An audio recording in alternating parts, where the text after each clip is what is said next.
the #1 long-form writer that helps SEOs outrank competition at the click of a button using real-time research and NLP. Start ranking content today with content@scale.ai.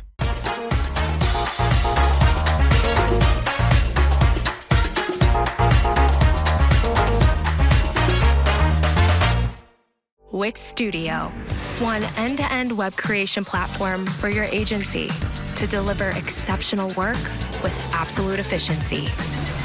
Cool. Hello, everyone. Yeah, as Anna's kindly said, my name is Ryan Hassel, and I'm going to be talking about how we can master our SEO indexation, especially around e-commerce success, and more specifically for revenue as well. But just before I do that, just to introduce the company that I work for. So we are Tug, and we are an independent, international, global award-winning agency based all around the world in different places like London, Berlin, New York, etc. But before we actually try and talk about how to master indexation, we should probably know what it is. So I've just got a kind of quick overview in terms of what indexation actually is. So you obviously know that Google spends its time with its many different bots going out and trying to crawl as many pages as possible. This could be through people submitting pages to GSC. It could also be from just scouring the web, finding internal links on certain websites to try and focus on those pages. And obviously, once those pages are added to particular servers, they can then be indexed. And then once they're in the Google servers, people can then search for them. And after they're searching for them, the Google algorithms act as sort of like a filter, which then means they can show the relevant results for us in our browser, and we can obviously search intently. So why is indexation important? Well, it's essentially because it's the reason we're all here. So indexation of e-commerce brand pages, they can actually lead to a lot of KPI success. So one of the KPIs obviously being organic traffic. The more pages we have, the more likely we are to get organic traffic to our particular product pages. Potentially better site authority as well. If we've got more product pages across the website, we're then basically opening ourselves up to Google to make sure that we can potentially have better site authority. Obviously, more organic revenue, the more pages we have ranking, the more likely we are to drive revenue. Better user experience. So again, if people are searching for a particular product, they expect to find it within the Google search results. So again, obviously, if we're making sure that we target those particular keywords, that's going to be beneficial for users. More SERP presence. So again, as we sort of try and index more pages, we're going to be ranking for more particular terms, which means we're going to be expanding our sort of overall visibility towards everyone else. And then finally, competitive advantage over a lot of our sort of main competitors. So again, if they're not ranking for a particular term or not offering a certain product on Google search, then we can really, really utilize that. And obviously, when we don't manage it incorrectly, things like this can happen. So within this particular graph, you can see the number of non-indexed pages has gradually crept up over the year. And subsequently from that, we've seen the amount of revenue for our particular brand go down. So ideally, this is something we do want to avoid. And in terms of the technical issues, these are actually the main culprits, and they obviously hinder the website's crawlability and indexation as well. And we obviously know that crawlability is a prerequisite of indexability. So we've got obviously things like pagination issues, 404s, which I'll be going into more detail in the next section coming up. So how do we optimize indexation? Well, firstly, I'd start looking at 404 pages and low-value out-of-stock pages. So what I mean by that is potentially we need to look at redirecting the 404 pages to the most relevant area. And we also want to make sure we get rid of any low-value out-of-stock pages. And what I mean by that is essentially we want to try and remove pages that haven't got any sort of organic traffic or anything like that, or any backlinks from the last 12 months, because that kind of indicates to us that they are in low value and not really providing much value to site or overall site authority. And yeah, this will kind of alleviate sort of crawl budgeting issues. And obviously, as I mentioned, making sure that Google perceives our website as high quality as well. Now, we obviously want to make sure that we create an internal linking structure that's well optimized. We obviously know that the more internal links you have spread around the website and linked in certain pages, it means that our overall ranking authority is going to be spread around quite well. And obviously, on top of that, we know that it's going to aid crawlers in being able to find different pages, and that's going to maximize the visibility for us and our product pages as a whole. And then on top of that, we need to make sure that any orphaned pages are actually linked back to the main website. So there's been quite a few times where there's been orphaned pages which actually have no links to the main website, and obviously that then decreases our visibility. And if Google can't find it and users can't find it, then obviously that causes the issues we've been talking about. And yeah, pages with internal links, they're actually harder to find. And again, that's something we want to make sure we connect up in the future. On top of that, one of the things we just need to avoid, there's nothing obviously wrong with having pagination and facets on our website, but again, we just want to make sure that we're not adding too many facet pages or too many paginated pages, because sometimes this actually dilutes our website structure and also dilutes our website authority as well. We know that obviously the more pages you do have on a website, especially around these facet pages, Google might be spending more time crawling those, which means it's going to be spending less time crawling and subsequently indexing our main product pages, which is essentially what we want to show Google and we want Google to find as well. We want to be wary of crawl depth as well. So crawl depth within the site hierarchy, again, with this sort of thing, there's kind of a rule here where you want the crawl depth to always be sort of around the 4 mark or less, because we know obviously if the crawl depth is over around 5, 6, 7, it can actually reduce the visibility for crawlers and users as well. So what we actually recommend is making sure that we add category in our product pages right near the root domain. So obviously if Google's then trying to find a particular page, it might only have to do one particular link. It won't have to go through 4 or 5 different internal links, because then by that time it might lose interest. And then following that, we can create an optimized sitemap. So this again is something we can do to further improve our visibility. And essentially, there's a few do's and don'ts when it comes to creating a sitemap. So for example, we want to only include our important pages, like category and product pages. We want to make sure it's under a certain amount. So in this instance, it's 50,000 URLs per sitemap. We want to only make sure that 200 index pages are actually added, because again, with the issues that I mentioned in the don't section, you don't want Google to be looking at canonicalized pages, redirect pages, no index tags, because it's not going to take any notice of that. It's not going to index that. So ideally, that's what we want to avoid going forward. And one of the things as well we can do, this is usually through crawling tools such as Screamfrog. We can actually look for particular pages, especially product pages, just to try and look at whether they're being blocked by these particular robots directives. So again, with this sort of thing, we want to make sure that we don't have any no index, no follow tags on particular, high value product pages, because again, it's going to be blocked from being indexed. We want to actually make sure there's either an index tag and a follow tag on it, or one or the other, or if there's nothing at all, Google actually by default looks at indexing the page. So ideally, yeah, we want to make sure we don't find any of these tags. And then something so simple as removing duplicate content as well, using canonical tags. So with duplicate content, it can actually impact our crawl budget as well in indexation, because Google's not really sure which one to rank. Ideally, we just want to make sure that if we find pages that are very, very similar to another page, if we want only one of them to rank, we need to canonicalize it. Because again, when Google's looking at these particular pages, sometimes it can get confused about which ones to rank and which ones to use. And obviously then that's going to have impacts on our indexation going forwards. And one of the things you can do within the robots.txt file is you can make sure that we're not actually disallowing any important pages or areas. So what I mean by this is, for example, with this example I've used, they've actually disallowed the correct and appropriate things, such as you don't want obviously like the checkout pages being ranked in Google. You want to make sure that you're not disallowing any particular like product pages, because again, that's going to impact the crawlability of the pages, leading to less indexability.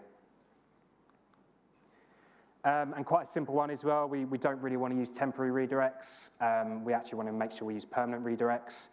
So with temporary redirects, we know that Google still utilizes them for ranking. So again, that's going to cause a bit of confusion, because it's going to be looking at the old pages and not actually focusing on the new pages. So again, with this sort of thing, making sure we use permanent redirects is actually going to be beneficial to the new pages, and they're going to be able to rank a lot better.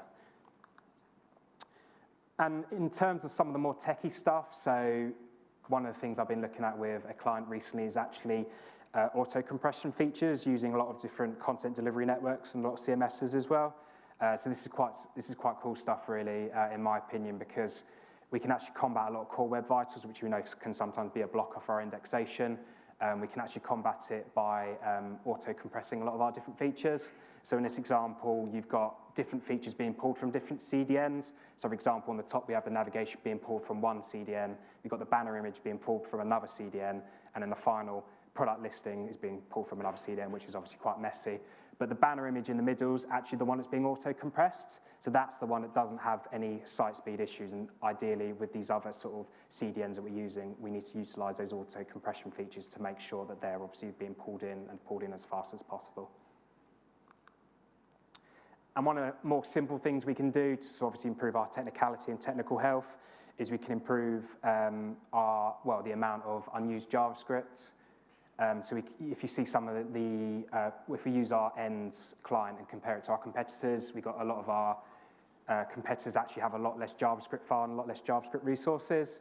Again, this is something that's going to actually improve our page speed and loading times, and what we want to do is we want to try and get rid of anything that's not being utilized, because that's essentially slowing down the rendering process. And obviously, if the page is taking absolutely ages to render, Google might land on it and not be able to see specific content that it's actually looking for.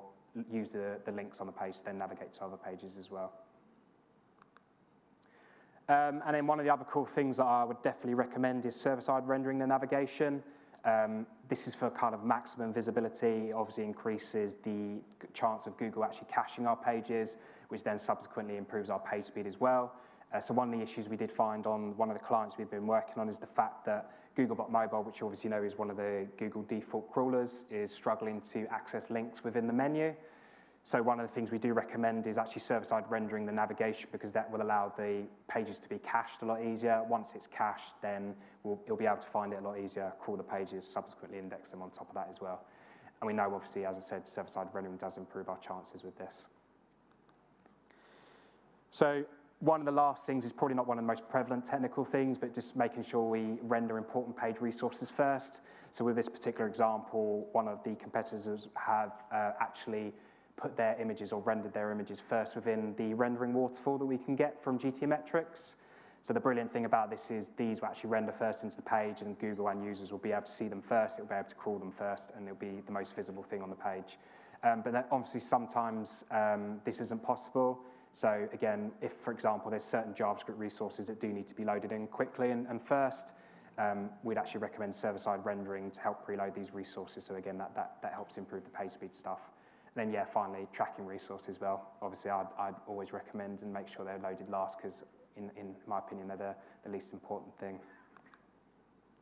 So just summarizing our technical SEO fixes, so there are quite a few, I won't go through all of them, but one of the things I'd mention here is that some of them can be quite simple fixes, but there's always sort of CMS and CDN features, or what I like to call modules as well, to actually automate the optimization on a site-wide scale. So again, with this sort of thing, you can have a look at temporary redirects, but rather than obviously create like the manual work and the manual Excel sheets, you can actually just automate them using the different modules, and some of them are free, some of them obviously paid for as well, but the free ones are pretty good.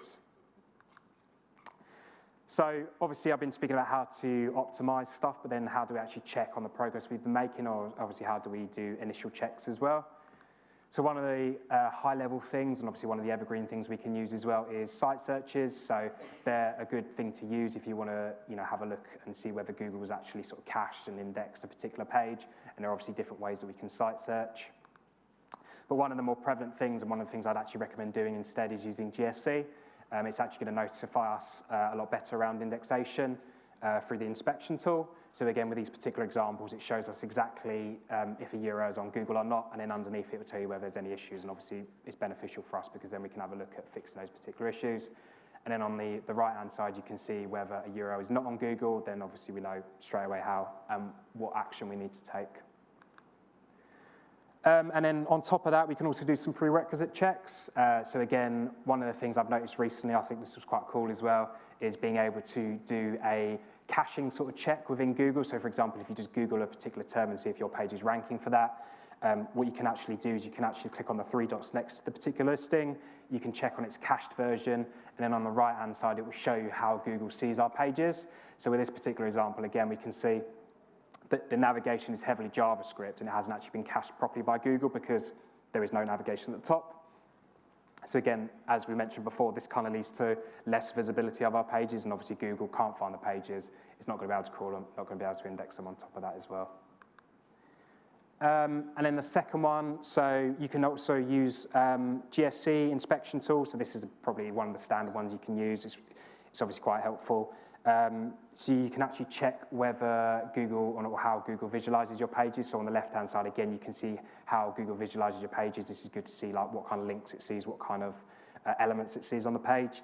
But then also sometimes you might see this particular issue where you'll test a page and then you'll see potential images or banner images be far too large, which then kind of gives us the impression that Google's only seen that particular image, and then obviously if there's links underneath that page, it can't find it. So that's one thing to obviously try and fix. And And then finally, there's obviously, you can utilize a lot of different tools to make sure that we actually find any sort of potential blockers. So some of the bog standard tools I'm sure you've all used as well, things like Screaming Frog, the Site Bulb there, Lumar as well, formerly Deep Crawl. These are the kind of things you want to use just to check these particular blockers. So as I mentioned, things like redirects, canonicals, we know that these sort of blockers that are actually hindering our indexability of certain pages. And again, we just want to make sure these particular issues are not affecting our main product pages. And as I've been talking about prerequisite checks as well, you can obviously talk about crawling as well and look for crawling. So you can look whether there's a sitemap, robots.txt, orphan pages, crawl depth, etc. So they're quite handy things to use just to check overall. And then one of the things I've been using quite recently is Screaming Frog's log file analysis tool. So this is great for showing sort of like how Google's interacting with a lot of our pages, and it again shows crawlability and indexability as well. So again, this is something I'd highly recommend just to see like things like, what kind of pages it's crawling. Is it crawling certain 404s instead of our main product pages? Is it crawling a certain sort of like part of an international website? It's just something really, really good that I'd highly recommend using. So in terms of the work that we've done, we want to then see how this work has actually enhanced or benefited our clients. So one of the clients, I'll just give a bit of context to them. So one of the clients I work on at the moment is called N Clothing, which they're a global fashion retailer selling designer brands.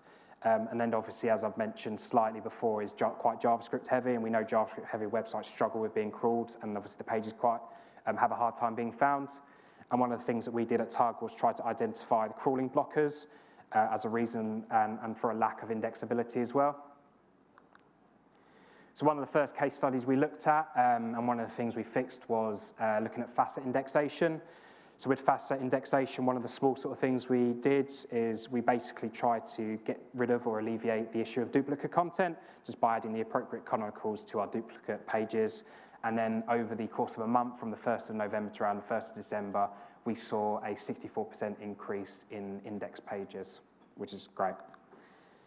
And then on top of that as well, something which is also quite an easy fix is increasing indexation after temporary redirects.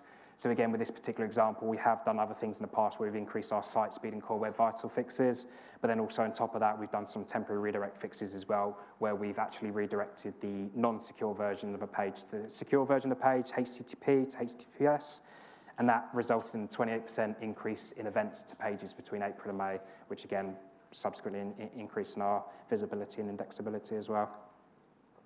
And quite a good third-party sort of basically, yeah, it was like an audit that this person did, and then also on top of that, they got a nice case study from it.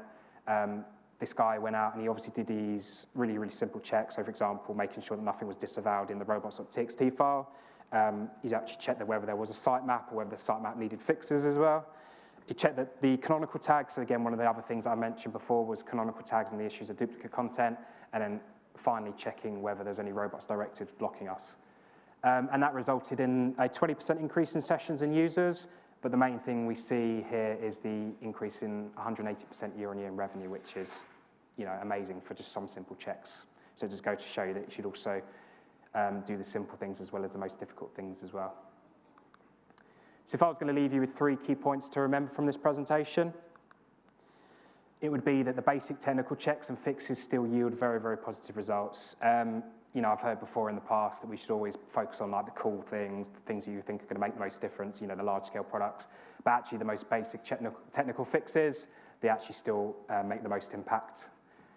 We can also use third-party tools as well to analyze Google interactions. So again, this is really, really great to use pre-optimization and post-optimization just to gather a sort of like an overall view on how Google's interacting with our pages. And then finally, you can employ platform features and site-wide changes. So again, with this one, as I mentioned, there's plenty of tools that CDNs use, CMSs use, plenty of modules that actually automate a lot of what we do. And yeah, that's going to save a lot of time for us, for our clients as well, if we're automating things on a site-wide scale. So ideally, that's what we want to do and want to focus on going forward. Thank you very much.